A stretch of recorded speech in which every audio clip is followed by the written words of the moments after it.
Adjust those headphones, get locked in your gaming chair, get the caffeine flowing, and get ready for a crosshair conversation with Chrissy. You ready to load in? Calling all barbs, calling all barbs. Hey, you guys, surprise, a bonus episode. Something big is happening in the music community, and just the way my mind works, it seems like a great way to bring up some more tech talk. So, this is a great transition topic, plus it gives me a moment to get my opinions out about something pop culture in a safe space, like a space that I can control, I've created. Now, with that being said, feel free to drop your opinions in the comments and let's get a discussion started. This is a safe space. You can say whatever you want. I'm always down to agree to disagree. And so with that, here we go. First bonus week episode. And again, follow the pod on Spotify and YouTube. Catch up with the weekly episodes that I put out every single Monday. Now, if you don't know what I'm talking about when I say something in the music world is at a bit of a standoff right now, I'm talking about Meg versus Nicki.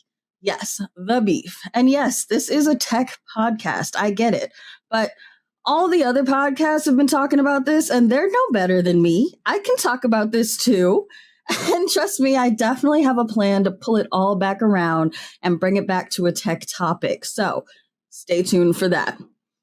Honestly, to start off with, let me just say I am way more of a Nicki fan than Megan. What? I just am.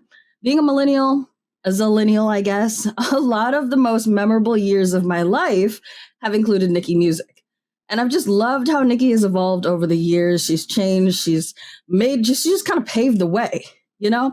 Now, of course, there have been songs that I didn't love, but for the most part, I haven't really had a problem with Nicki.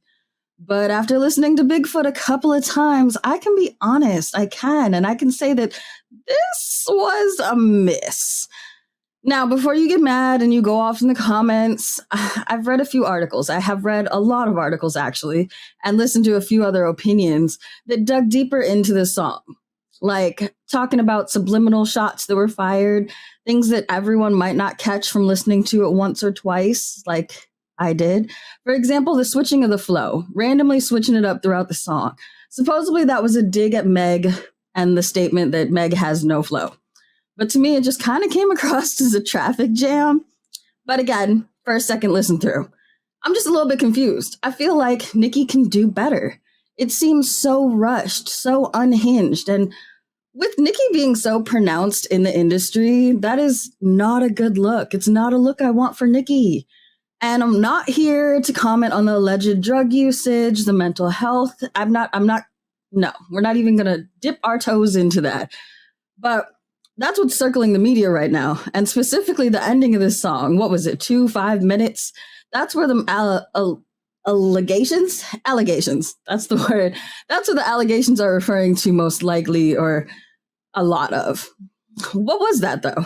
Like, normally I love a last line, final word, spoken bar, but the 2 to 4 minute growling, threatening session of ASMR, it wasn't even scary. I didn't even see it as threatening either. It was concerning, honestly. All of this over one line. Yes, that one line was definitely a rough shot to take, but to mention Meg's mother, and again, this is my opinion, but to mention Meg's mother multiple times over and over and over again, it's not that deep to keep hammering that nail throughout the whole song. It's just not. Whether Meg lied on her past mother's name or whatever, it became very apparent that Nicki didn't really have much to say after that. And it was just kind of rough to listen to. Now, after all this, will Nicki Minaj be canceled? Absolutely not. It wasn't a bad song. I mean, it was a bad song, but it's still hitting numbers, and Nicki fans, they're going to ride forever. And again, with that being said, for anyone threatening to go cause any destruction or harm or vandalism to any gravesite, take this as a moment to look at yourself deeper, because that's completely unnecessary. And you may need some time to self-reflect, heal, think about how much you will risk to stand up for someone that doesn't even know you exist. Trust me, being a fan is amazing. We all love fan clubs, being a barb, and we love it all. But remember your obligations as a fan and what they do and do not include. Now, Nicki is considered the queen of rap.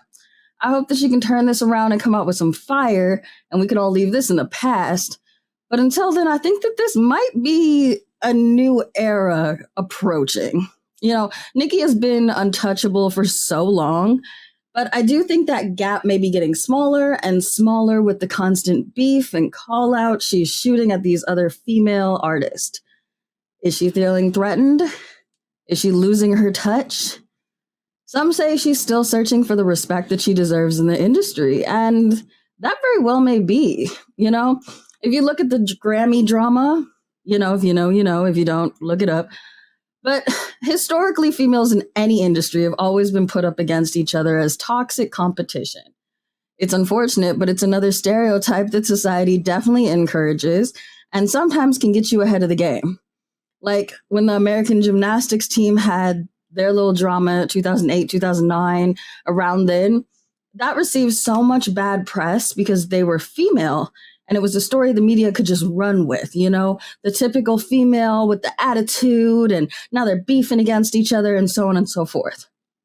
I'm sure the men's team has had arguments and little conflicts sometimes, but that was not a priority to report for the general consumer because, again, it was the female team, right? Female team gets the press for things like that. It's a shame, but as a female, we are locked into such a specific stereotype that nowadays is becoming accepted and encouraged. And I hate that. I talk about that a lot. Now, I'm not saying Nicki is doing that because she's constantly entering and addressing beef with newer rap females. But in a way, it is a way to keep her relevant. It keeps her name in the tabloids, in the highlights. I do think Nicki is smarter than that. But if this was a move that is influenced by a label or management, I could see that being the case. Now, moving on, Nicki's personality, Roman, back in the day, it was amazing. It was perfect. It was new. It was different. But here now in 2024, if that's what that was supposed to be, Nicki, it's not coming across the same. Again, I don't think that this is the fall of Nicki Minaj, but this is for sure kind of a little car crash in her career. And lots of us have gotten into car crashes and we survived and are doing just fine afterwards. I don't think this is something she can't get past, but I do think she needs to hit the pause button on a few things. Like the line, I don't think you want the next installment of this song. You're right. We don't want it. We want you to move on, let this die, let your work speak for you, and show them the legacy that you built, show them that it's still strong. Because if Nicki stopped today and never made another hit, she would still be on top. She's done a lot, and she's done enough to get her there. But if she continues with this spiral, I'm kind of worried. She just doesn't need to be doing all this. Wrap up the unhinged spiral, kill him with some heat, move on. Just own your place at the top. Own it. You've earned it. But we've talked about Nicki being the queen of rap. We've talked about her past, her Roman persona, being fresh on the scene, being something new. Now let's talk about the future of music, right? AI music production. Now, a few to mention, Samplet.io. Samplet is a software, right? A software website that makes it easy to search the internet for samples and beats. Copyright free, of course, but overall making the creation process just easier. There's no more need to go find an artist for a beat for you, find someone create some new heat for your demo or your samples. This finds it for you to use and literally just hands it over, right? Now, UberDuck AI, that's a different one. That allows you to choose a rapper or an artist and turn any written words into that rapper's voice. Literally anything you've written. Back in 2023, Bad Bunny rejected rumors that he had a song coming out with Justin Bieber, and he kept saying it was a fake song. It's not happening. And turns out he didn't lie. The song that was featured sounded exactly like Bad Bunny and exactly like Justin Bieber, thanks to AI. This was created by an AI artist called FlowGPT. And needless to say, after release, Bad Bunny said, and I quote, "It was a shit of a song." And it was taken down off of TikTok. Another artist went viral after mimicking Drake and The Weeknd in another production created through AI. And now some artists have become outraged that something as personal as their voice could be copied and used for another someone's gain, like without their consent. And the current argument is, how do we protect artists from this happening? The question is, how do we create our own sound and bring forward our artist character in creations, but ones that are created by machine? Honestly, like I've stated before, the future of AI is so exciting to me. I love all the different things that so far we've been able to do. But I do worry about these AI created songs, and if that one day it's just going to take the creativity out of all new artists. With those softwares being the extreme of AI, currently in like the music production stages, AI is not new to the music industry at all. Spotify, Apple Music, they use AI technology to suggest other songs based off your listening history, your habits.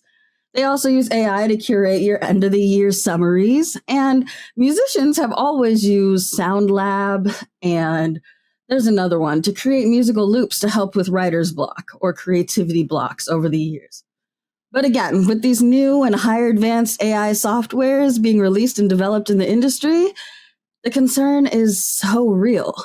Should AI companies be allowed to train their language models on songs without creator permissions? And how will we be able to monitor that? Many artists have voiced their concerns and their opinions, and some have chosen to opt in and see how the future goes, and some, like Dolly Parton, have completely decided to opt out. It makes me wonder, artists that I've talked with in the past, they've stated they love creating the music. Just the behind the scenes work is a whole part of the process. So with these AI softwares taking away that and kind of creating a shortcut, I'm just curious, like, does that take away from becoming a musical artist? So I want to know what you guys have to say about this. Are you ready for the future of AI generated music? This has been a fun bonus episode. I hope you've enjoyed. Hit that like and subscribe button and keep your scopes up for the next episode. Okay, let's move on.